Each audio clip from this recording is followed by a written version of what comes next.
제9장.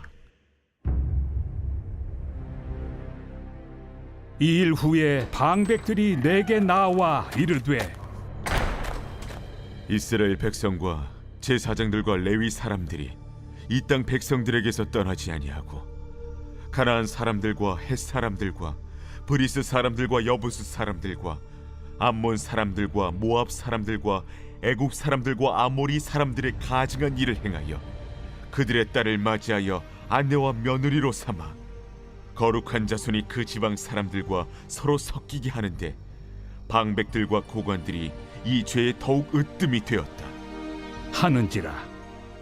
내가 이 일을 듣고 속옷과 겉옷을 찢고 머리털과 수염을 뜯으며 기가 막혀 앉으니, 이에 이스라엘의 하나님의 말씀으로 말미암아 떠는 자가 사로잡혔던 이 사람들의 죄 때문에 다 내게로 모여오더라.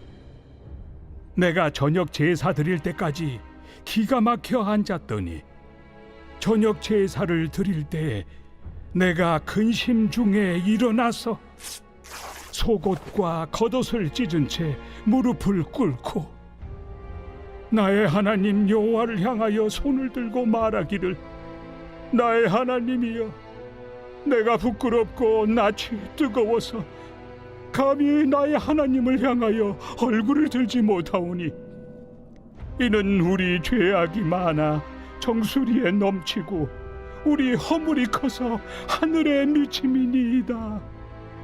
우리 조상들의 때로부터 오늘까지 우리의 죄가 심하매 우리의 죄악으로 말미암아 우리와 우리 왕들과 우리 제사장들을 여러 나라 왕들의 손에 넘기사 칼에 죽으며 사로잡히며 노략을 당하며 얼굴을 부끄럽게 하심이 오늘날과 같으니이다. 샬롬, 여러분 반갑습니다. 오늘도 큐티로 여는 기막힌 하루입니다. 이 시간에 우리에게 허락하신 본문은 에스라 9장 1절부터 7절까지 말씀이고요. 제목은 나의 하나님이여 입니다. 오늘 본문에는 에스라가 하나님 앞에서 부끄러움에 몸둘 바를 알지 못하는 모습을 보이고 있는데요. 그 어떤 말조차 나오지 않는 순간에 오늘 에스라가 서 있습니다.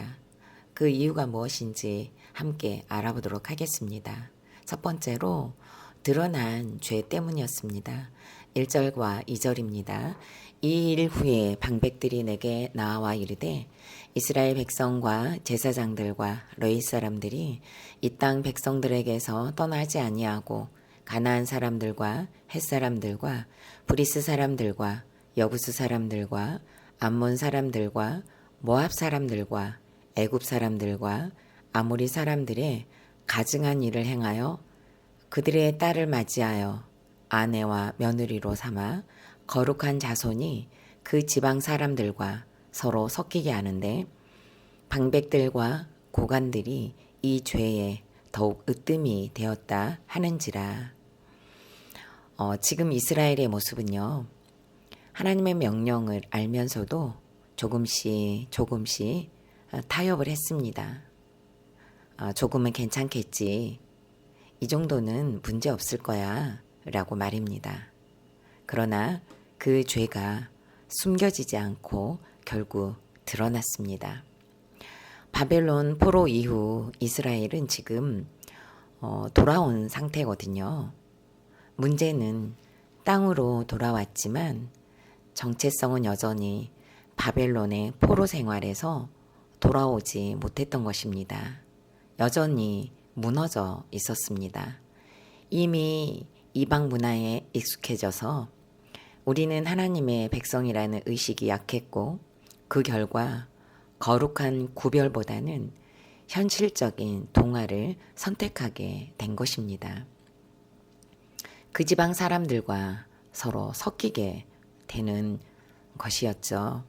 본문에 따르면 그 모습이 어디에서 나타났다고 했을까요? 바로 이방인들과의 통혼으로 나타나고 있다고 했습니다. 2절에 보니까 그들의 딸을 맞이하여 아내와 며느리로 삼아 거룩한 자손이 그 지방 사람들과 서로 섞이게 하는데 방백들과 고관들이 이 죄에 더욱 으뜸이 되었다고 합니다. 현실적으로 보았을 때 지금 유다 공동체는 생존과 안정 욕구로부터 당시 매우 약한 상태이기는 했습니다.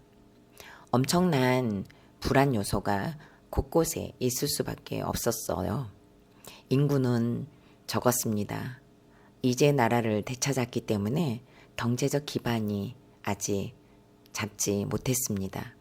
여전히 주변 민족들과 긴장 상태는 팽팽했습니다.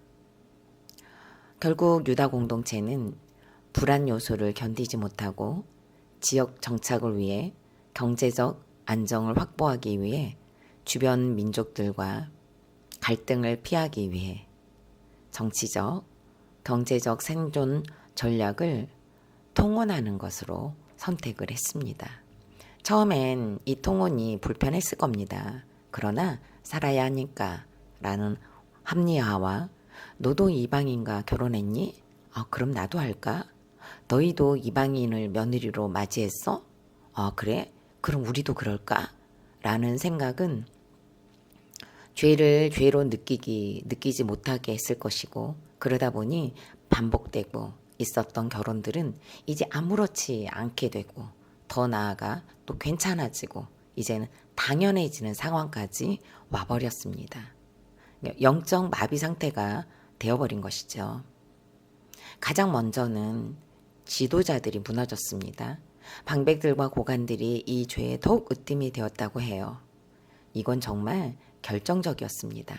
백성의 문제가 아니라 리더가 먼저 무너져 버린 것이잖아요.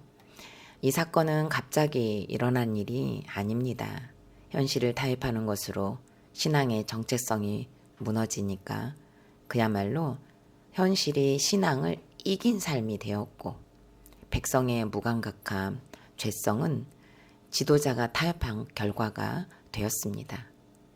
환경이 신앙을 이기기 시작하면 타협은 이렇게 자연스럽게 일어나는 것 같습니다. 질문합니다. 나는 하나님 없이도 잘 살 수 있다고 생각하는 영역은 어디입니까? 내 일상에서 조금은 괜찮겠지. 이건 어쩔 수 없었잖아. 라고 하며 받아들인 타협은 무엇인가요? 두 번째로 한 사람의 회개가 공동체를 살립니다. 3절과 4절입니다. 내가 이 일을 듣고 속옷과 겉옷을 찢고 머리털과 수염을 뜯으며 기가 막혀 앉으니 이에 이스라엘의 하나님의 말씀으로 말미암아 떠는 자가 사로잡혔던 이 사람들의 죄 때문에 다 내게로 모여오더라. 내가 저녁 제사 드릴 때까지 기가 막혀 앉았더니 에스라가 지도자들이 죄에 더욱 으뜸이 되어 이방인들과 결혼한다는 소식을 들었습니다. 옷을 찢고 머리털과 수염을 뜯었습니다. 이것은 단순한 감정 표현이 아닙니다. 처절하고 비통한 그의 슬픔이었습니다. 더 이상 내려갈 곳이 없는 상태를 말합니다. 그러니까 나는 철저하게 무너졌습니다. 라는 에스라의 고백입니다. 그래서 에스라는 기가 막혔다고 2번씩이나 언급을 했는데요.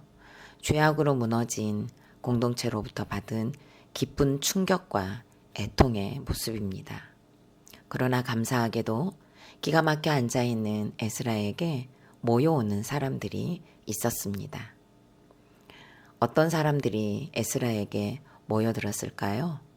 하나님의 말씀에 떠는 자들이 공동체의 죄 때문에 모여들었습니다. 진짜 회개는 죄 앞에서 무너져 비통함에 통곡하고 말씀 앞에서 함께 모이는 것입니다. 한 사람의 회개가 곧 공동체의 회개로 확산되는 것을 볼 수 있습니다. 에스라는 민족의 통혼하는 모습을 보며 우리의 죄라고 고백합니다. 나라의 죄를 우리의 죄라고 고백하며 기가 막혀하는 민족의 죄를 보는 눈이 열려있는 한 사람이 있었습니다.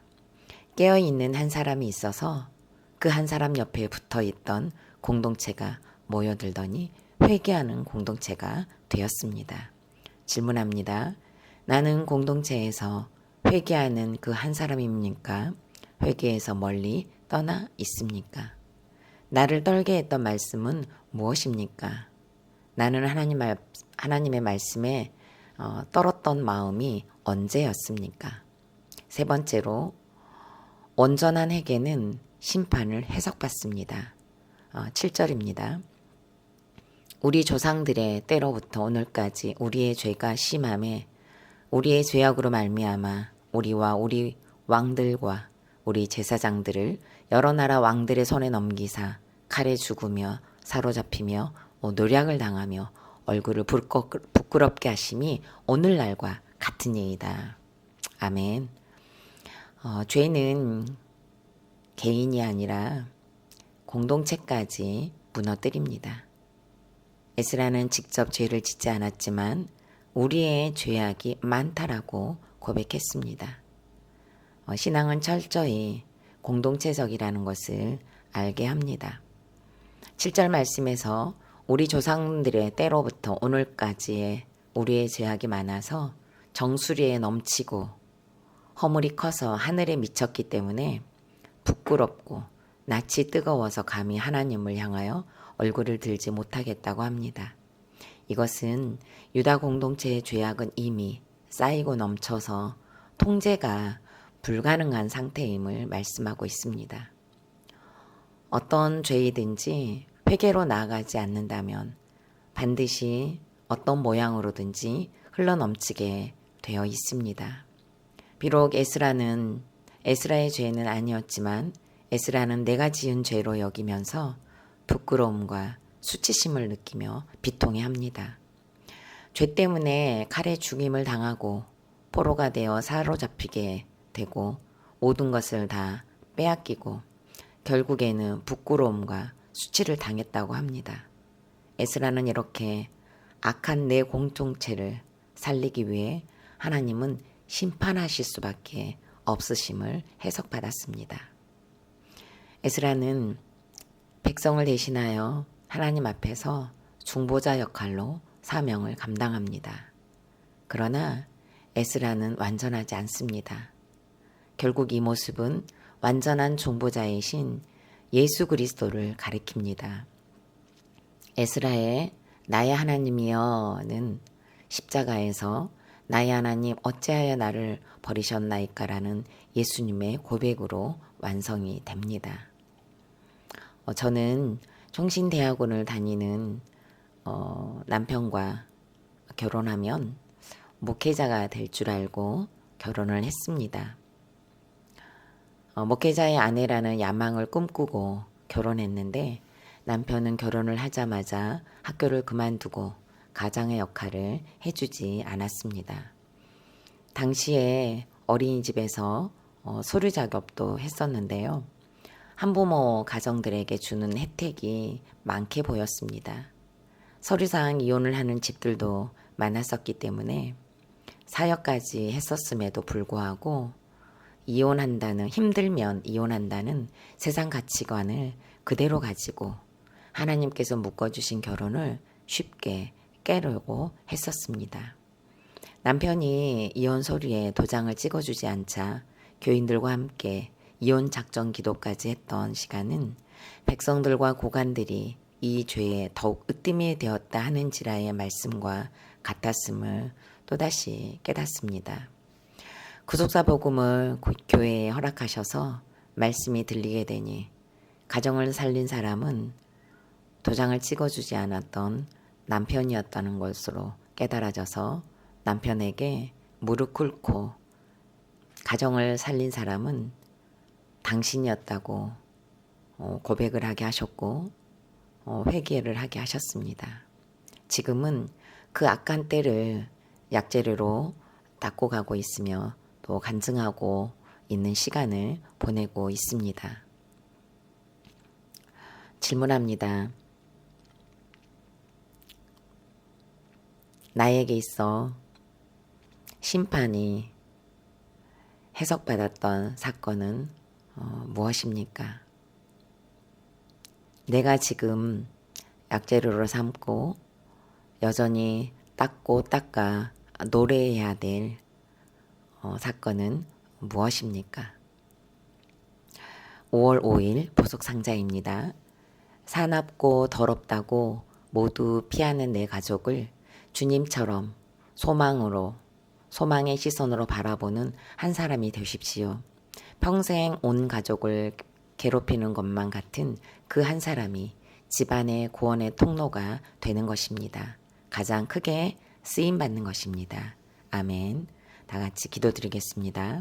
살아계신 하나님 감사드립니다. 예루살렘에 돌아온 이스라엘의 죄는 결국 이방인과 통혼하는 것으로 드러났습니다. 그러나 한 사람의 회개를 그 한 사람의 회개가 공동체를 살리고 온전한 회개는 민족의 심판을 해석받습니다. 다시는 죄의 자리에 가지 않기 위해 우리의 죄라고 비통해하는 에스라의 회개가 우리에게도 있게 하여 주옵소서. 특별히 어제는 와락을 은혜 가운데 오픈했습니다. 한 영혼을 기다리는 자리에서 회개하는 하늘가족 공동체가 되게 해주시고 나의 하나님이여를 간절히 찾는 시간이 되게 해 주옵소서. 예수님의 이름으로 기도드립니다. 아멘.